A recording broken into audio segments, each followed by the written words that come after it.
This is a Dyson DC40 Mark II, as you can tell by the slider there on the base. And this came to me yesterday. This lady said, doesn't seem to work very well, doesn't seem to be picking up. Could I have a look at it and see what's happened? And then she said, oh, it has been repaired before. And she showed me this. That's right there. I think it is still fine. It is a previous repair to the spine of this machine. I've not turned this on. I haven't really looked at it because I went, oh, we could probably get a nice, what's wrong with it video. It's leaning to the side as well. I mean, I think they all do that. So yeah, we're going to have a look at it, see what's wrong with it, and go from there really. Let's have a look.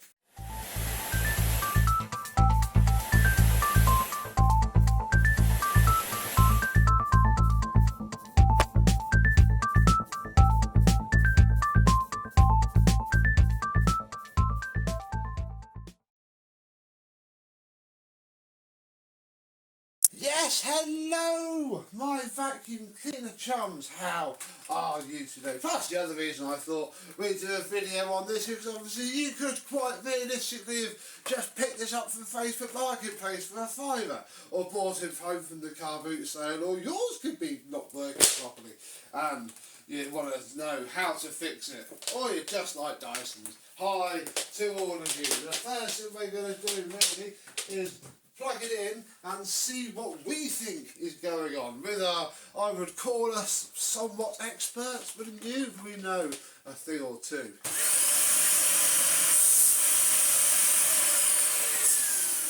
But it has excellent suction, and I can tell that because it's all been stuck at the top of the wand, which actually, yeah, brings me on to it. The wand's all taped up, and I have no idea why. That's absolutely fine. That is mint. Like, I don't think they've ever used that. Okay, nothing wrong there. I will take that off, and yeah. Nothing wrong yet. Ah, there it is.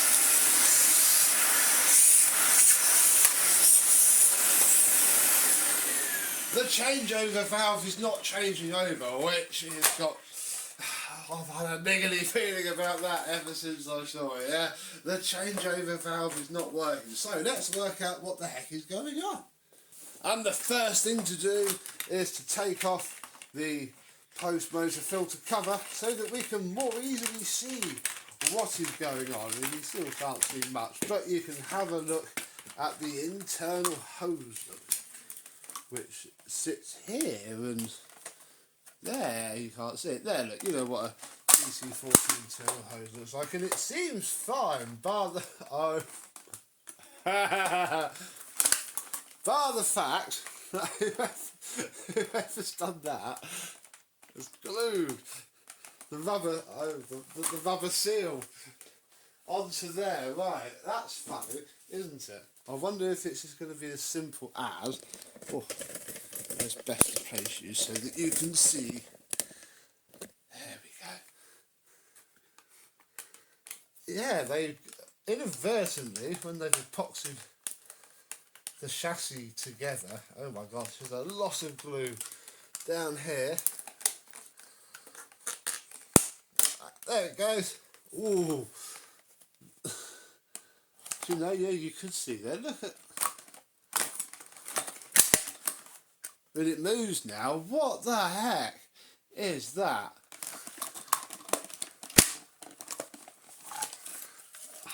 I mean, hang on, it's still not flickering.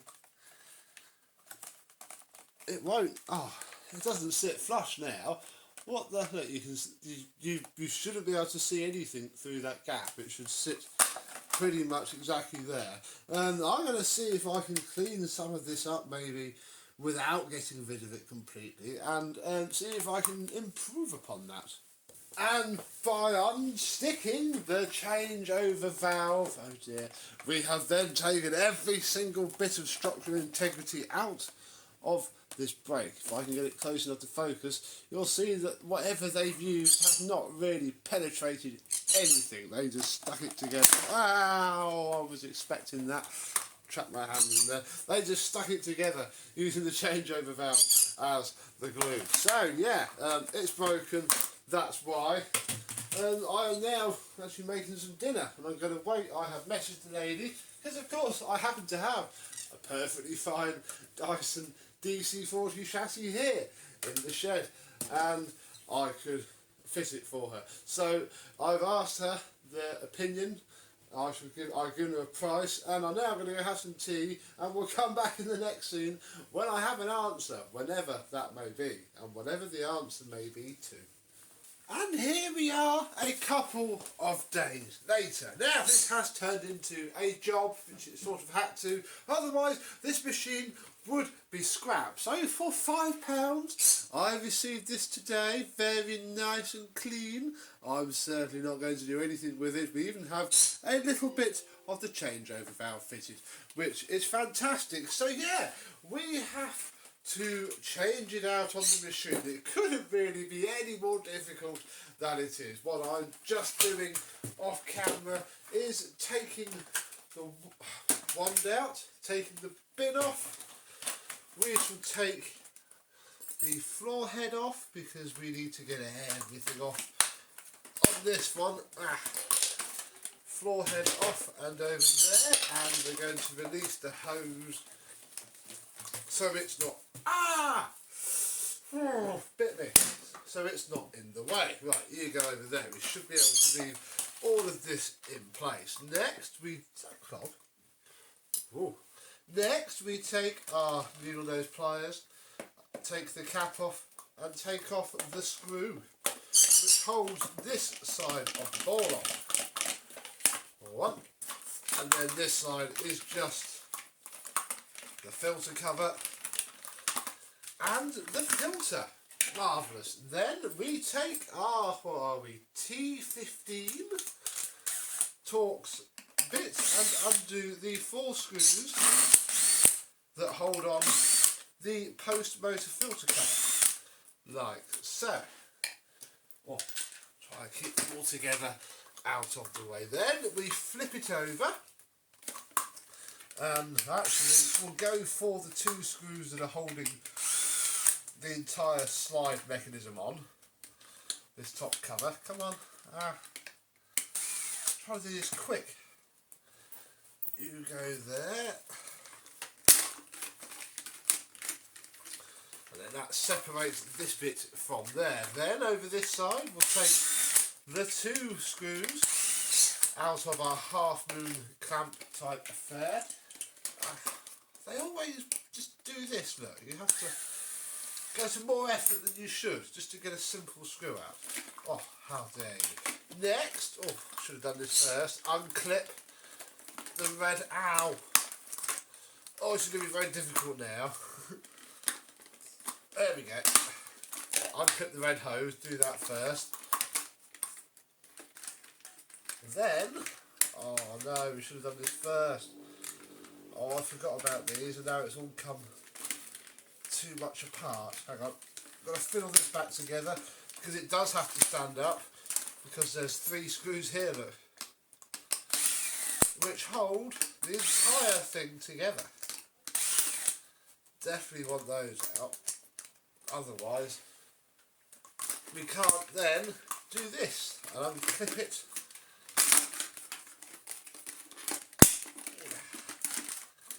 From the machine, then very gingerly withdraw the wires for the floor head. There we go, that's fine, nothing wrong there.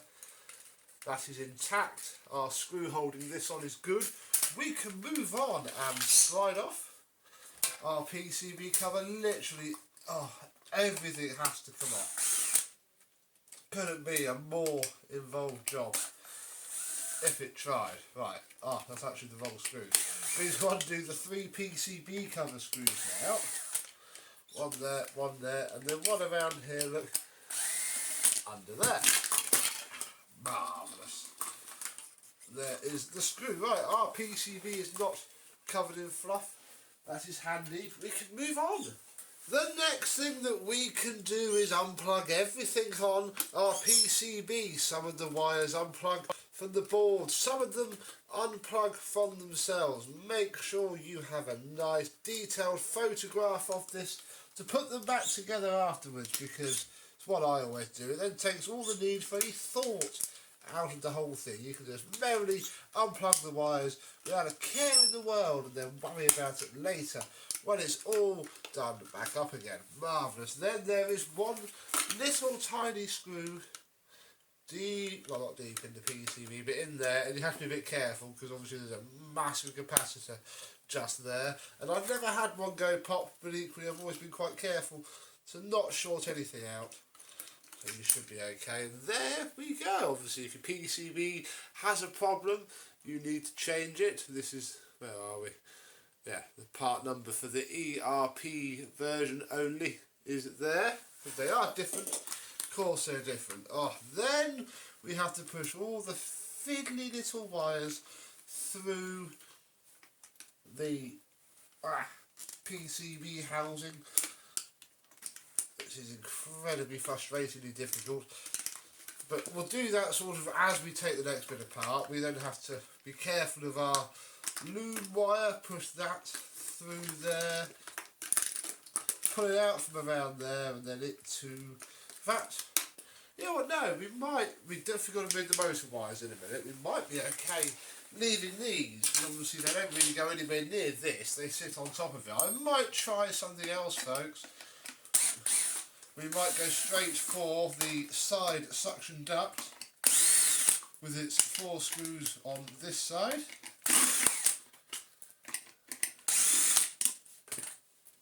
And then one more over here, down here, like so. And this should come off. And then we are going to have, where's my screwdriver, to push the motor wires through. No way around that, and they're right sod to get back in as well. So we'll look forward to that later. Oh, and then fiddle these out.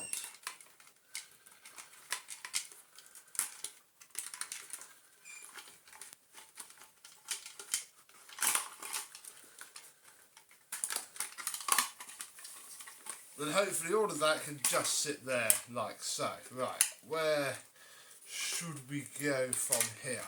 We should remove the motor, I think, next. In fact, no, we'll remove the wheels next. And the wheel spring, which sits here. Like so. You can come off, pop the wheel spring off, and they'll just fall off like that. Then we can take out the 2 lower motor screws. Probably end up breaking the tabs on the top ones. But that's fine. Oh no, it's already broken, look. It was broken before I touched it. Well done, Dyson. Oh, why have you come out? Oh. That doesn't normally come out. Oh, screw you. Put that back in later. Oh, this is very fiddly, folks. You're saving your Dyson, but it is certainly fiddly. Next, yes, we're taking out the carbon brush screw, because it's the only way that I know how to get the motor out of one of these. Comment down below if you know different. But the only way that I can ever get this to pass through, oh, just come undone, is to take out this one carbon brush that you can see here. And then the motor withdraws itself very nicely. There's a clip down here that you can break off. And our motor is out of our old broken motor housing. Next, we need to undo a few screws. There's one under this cable. There. There is 3 on the top here. 1, 2, 3, and then look, we are now literally hanging on. In fact, we are literally hanging on by the changeover valve. Let's not do that. Oh, because we need the changeover valve.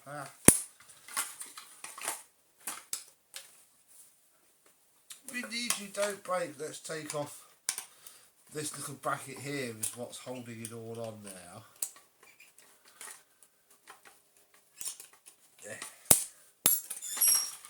There we go.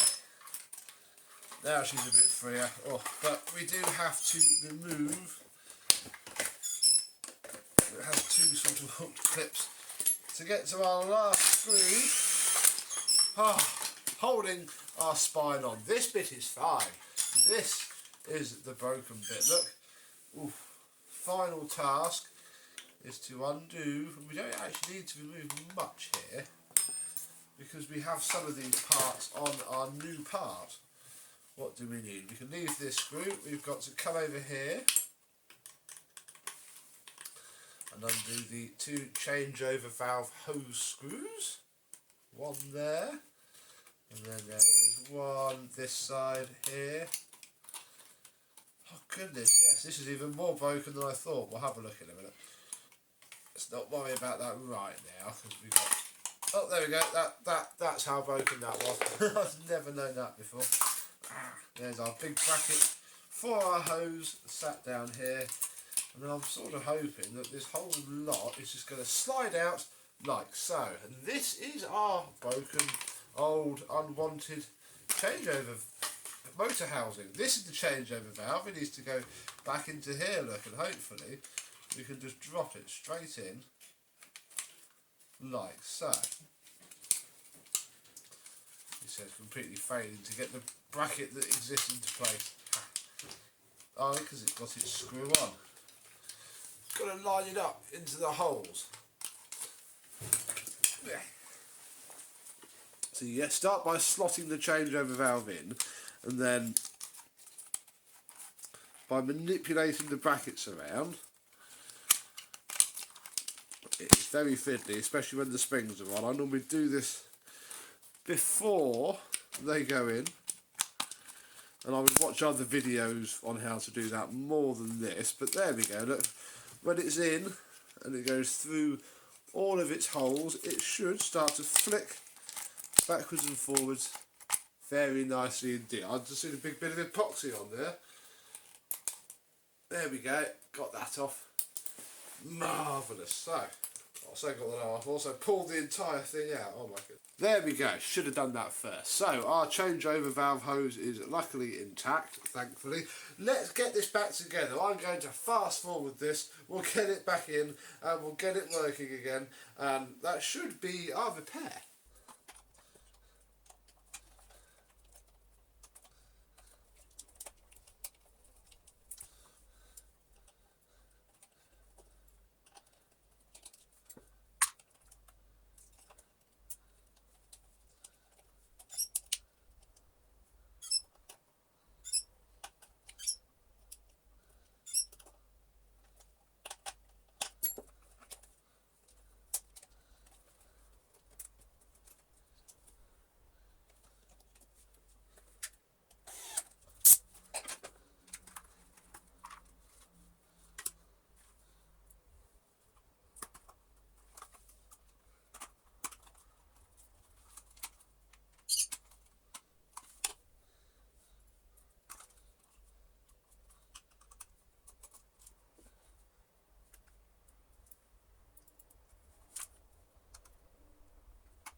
Well, she's standing up again. She was pretty broken, look.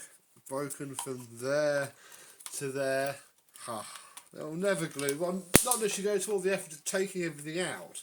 And then, of course, you may as well just put a new part in. But it's working now. Turns on. Recline. Oh, excellent suction. clean up your bits of glue.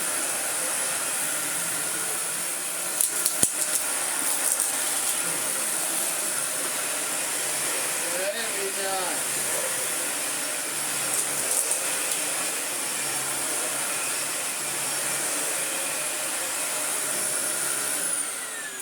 He said it hadn't seen much use, and going by the state of those rear wheels, I'm inclined to believe her. This thing is very, very clean indeed, and is now very clean and very working. So if you've accidentally ripped the middle bit of your Dyson out, it's fairly simple to do a chassis swap, and I wish you the very best of luck, because it is a simple but incredibly fiddly job. It's why I can't film it really, because I have to be looking at it to do it, and I can't look at it and show you at the same time. But you get the gist of it. We saved another old